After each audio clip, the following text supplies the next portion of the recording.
किसी की सिफारिश मुझसे की, वो मैंने वो ख़त मैं इसलिए उसमें एक रुबाई 2 रुबाइयाँ उन्होंने शकील भाई मेरे नाम लिखी।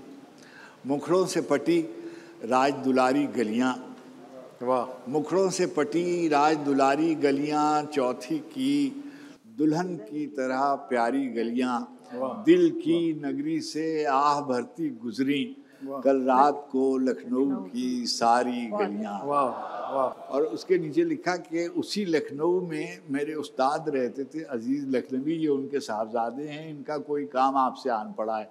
तो लखनऊ एक बिल्कुल और तरह का शहर था। और अब जो हम गए हैं तो फैज़ साहब के एक तकरीब के सिलसिले में हम वहाँ गए, तो भाई आलम ये था कि पूरे शहर में उर्दू का कोई गोया अमल दखल नहीं था।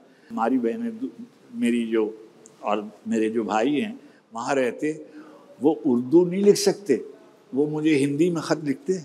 कुरतुलैन हैदर ने लखनऊ की एक शायरा थी, दाराब बानो वफ़ा उनका नाम था, उनका एक शेर अपने एक इंटरव्यू में नकल किया, तो बस वो लखनऊ की आखिरी शक्ल है।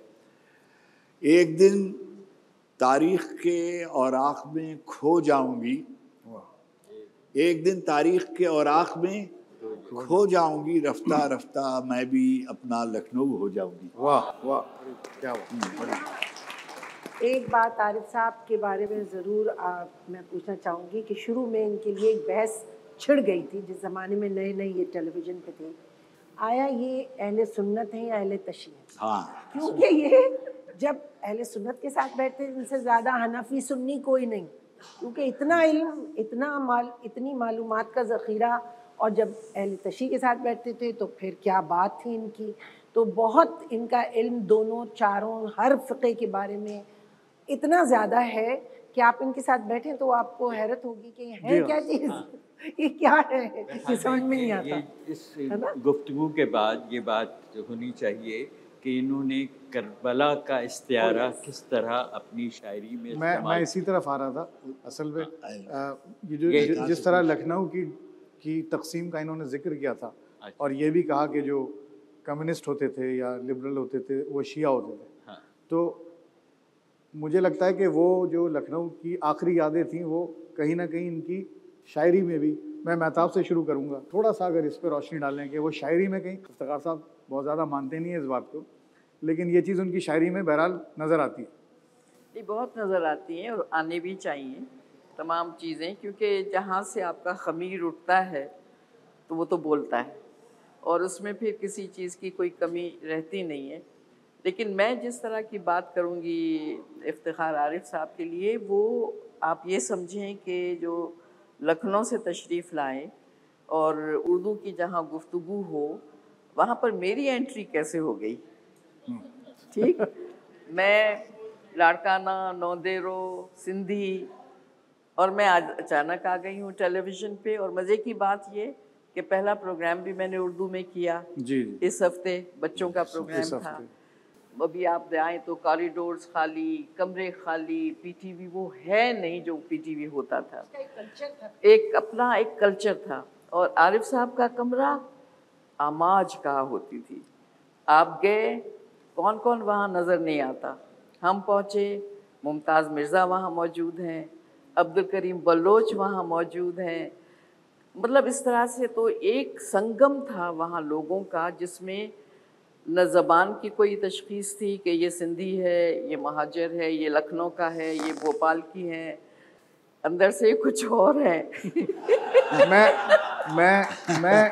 आप यकीन कीजिए महताब, मैं मेरे आप इधर पूछें, आप उधर पूछें, मेरे जहन में आपके लिए यही सवाल था। अच्छा, मैं थोड़ा महताब के बारे में नहीं, हमने तो आते हुए उनसे पूछा था कि भाई, इस बात का जिक्र उन्होंने शुरू में ही किया था कि सवाल रिपीट कर लें कि जो पर्दादारी रखेंगे। हमने तो आते हुए उनसे पूछा था भाई सच बोलना है कि झूठ बोलना है। इसके अलावा मैं और अकबर राशिदी साहब हम जा रहे हैं लंदन, कोई 1.5 साल शादी के 1.5 साल के बाद ये वहाँ थे उर्दू मरकज़ में। हम जाके ठहरे किसी होटल में और हमने फ़ोन किया, आरिफ साहब हम यहाँ आए हैं। अच्छा, तो कहाँ हो, इधर है। पहले आए तो पहले तो हमारा सामान उठवाया होटल से कि यहाँ क्यों आए, यहाँ क्या कर रहे हो तुम लोग। तो ये मोहब्बतें और ये जो आपके जो ताल्लुकात हैं वो शख्स कर सकता है जिसके पास ये रिवायतें मौजूद हैं, जो उनका एहतराम करना जानते हो, जो उनको मोहब्बतों से याद रखना जानते हो। सब लोग मुझे महताब कहते हैं, ये मुझे बदर बुलाते हैं।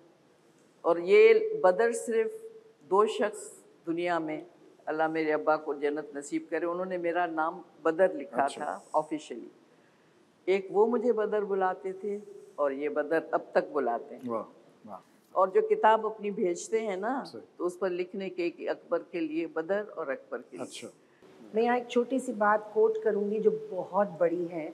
परवीन शाकिर, हम एक समझ लें ट्रायंगल थे, मैं परवीन मेहताब, और उनसे हमारा एक बहुत ही प्यार की मोहब्बत का दोस्ती का रिश्ता था। और इनकी तो हम असर शायरा थी और बहुत ही प्यार का रिश्ता। उनका जब इंतकाल हुआ वो एक बहुत बड़ा सानहा और हादसा था, लेकिन उस वक्त उसका बेटा छोटा सा था। और यारिफ साहब किस्सा सुनाते हैं तो पता चलता है, वहाँ उस वक्त पूछा उन्होंने कि भाई कोई महरम उनके लिए लहद में उतारना है। तो उस वक्त आरिफ साहब ने कहा कि वो मुझे भाई कहते थे, तो मैं महरम हूँ। बड़ी बात। इन्होंने उनसे लहद में, तो ये रिश्ते निभाने वाली बात जो मेहताब ने कही है, ये अब हमारे मुआशरे से तो उठती जा रही है और अजीब सी लगने लगी है। थोड़ा सा आपकी बात ज़रा मुखल लूँगा।